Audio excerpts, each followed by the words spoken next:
cara nak jadi atraktif. Atraktif ni dia subjektif tau. Sebab manusia ni lain cita rasa dia. Tapi manusia ni dia akan attracted pada satu kualiti ni.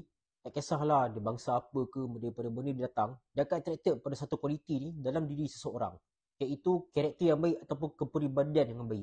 Manusia ni secara semula jadinya akan attracted kepada kepribadian yang baik. Ataupun senang cerita, dia ni sangat attracted kepada orang yang berbuat baik pada dia lah. Saya bagi contoh. Ada orang ni dia kuat mencarut, gurau pun kasar apa semua kan.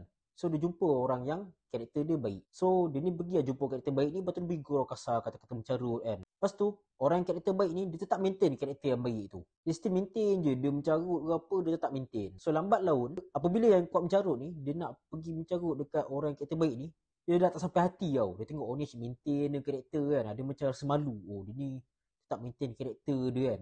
So kita boleh kata orang kuat mencarut ni terus respect orang yang ada kepribadian yang baik ni. So dekat sini kita boleh nampak yang respect ni dia boleh dapat sebab karakter atau kepribadian seseorang tu baik.